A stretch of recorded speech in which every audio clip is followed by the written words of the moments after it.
നമസ്കാരം. മലയാളി വാർത്തയിലേക്ക് സ്വാഗതം. ലൈംഗിക പീഡന കേസിൽ രാഹുൽ മാങ്കൂട്ടത്തിൽ MLA ഹൈക്കോടതിയിൽ നൽകിയ മുൻകൂർ ജാമ്യാപേക്ഷ ഇന്ന് പരിഗണിച്ചേക്കാൻ സാധ്യതയുണ്ട് എന്ന നിഗമനം.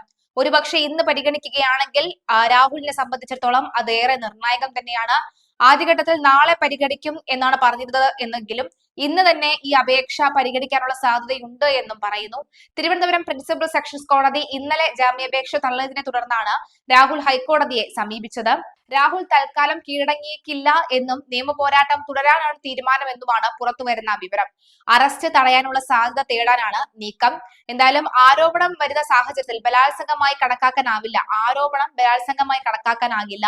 പരാതി നൽകിയത് യഥാർത്ഥ രീതിയിലൂടെയല്ല. യുവതി മുഖ്യമന്ത്രിക്കാണ് പരാതി നൽകിയത്. കസ്റ്റഡിയിൽ ചോദ്യം ചെയ്യേണ്ട ആവശ്യമില്ല എന്നിങ്ങനെയാണ് രാഹുലിന്റെ ഹർജിയിലെ വാദങ്ങൾ. ഉഭയകക്ഷി സമ്മതപ്രകാരമാണ് യുവതിയുമായുള്ള ബന്ധമെന്നാണ് രാഹുൽ ഹർജിയിൽ ചൂണ്ടിക്കാണിച്ചിരിക്കുന്നത്. വർഷങ്ങളോളം നീണ്ടുനിന്ന ബന്ധം തകർന്നപ്പോൾ ബലാത്സംഗ കേസായി മാറ്റിയതാണെന്നും ഹർജിയിൽ ആരോപിക്കുന്നുണ്ട്.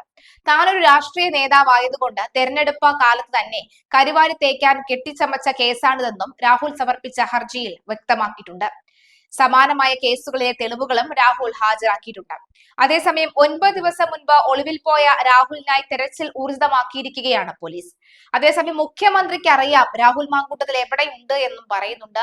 ഇറക്കി വിട മുഖ്യ, നിങ്ങളുടെ വീട്ടിലല്ലേ രാഹുൽ ഉള്ളതെന്ന് പറയുന്നുണ്ട്. എന്തേ ഈ പോലീസിനൊന്നും രാഹുൽ മാങ്കൂട്ടത്തിനെ പിടിക്കാൻ കഴിയാത്തത്? അവർ വേണ്ട എന്ന് വെച്ചിട്ടാണ് എന്നാണ് പലരും പറയുന്നത്. എന്തായാലും ആ ഒരു കാര്യത്തിലും അമർഷം പുകയാണ്. കർണാടകയിലെ സൂളിയയിൽ നിന്ന് കസ്റ്റഡിയിലെടുത്ത ഇന്നലെ വൈകിട്ട് അഭ്യൂഹം പരന്നിരുന്നു. കാസർകോട്ടെ ഹൊസ്ദൂർ കോടതിയിൽ എത്തിക്കുമെന്നും റിപ്പോർട്ടുകൾ വന്നിരുന്നു. കോടതി വളപ്പിൽ പോലീസ് സംഘവും നിലയുറപ്പിച്ചിരുന്നു. എന്നാൽ പിന്നീട് രാഹുലിനെ പിടികൂടാനായില്ല എന്ന് വ്യക്തമായി. രാഹുലിന്റെ പാലക്കാട് ഓഫീസിലെ പേഴ്സണൽ അസിസ്റ്റന്റ്, ഡ്രൈവർ ജോയ് എന്നിവരെ അന്വേഷണ സംഘം ഇന്നലെ കസ്റ്റഡിയിലെടുത്ത് പരിശോധിച്ചിരുന്നു, ചോദ്യം ചെയ്തിരുന്നു. MLA രക്ഷപ്പെടാൻ സഹായിച്ചതും അനുഗമിച്ചതും ഇവരാണ്. അതേസമയം ബാംഗ്ലൂരിൽ താമസിക്കുന്ന പത്തനംതിട്ട സ്വദേശിയായ 23-കാരിയുടെ പരാതിയിലും രാഹുലിനെതിരെ കേസ് എടുത്തിട്ടുണ്ട്. വിവാഹ വാഗ്ദാനം നൽകി ലൈംഗിക പീഡനം നടത്തിയെന്നാണ് കേസ് നൽകിയിട്ടുള്ളത്. പാലക്കാട് MLA രാഹുൽ മാങ്കൂട്ടത്തിനെതിരെയായ രണ്ടാമത്തെ ലൈംഗിക പീഡന കേസാണ് ഇത്. SP G പൂങ്കുഴലിയാണ് അന്വേഷിക്കുന്നത്. പൂങ്കുഴലിയുടെ നേതൃത്വത്തിലുള്ള സംഘമായിരിക്കും അന്വേഷിക്കുക. പരാതിക്കാരുടെ മൊഴി രേഖപ്പെടുത്താനുള്ള ശ്രമം അന്വേഷണ സംഘം ആരംഭിച്ചു കഴിഞ്ഞു.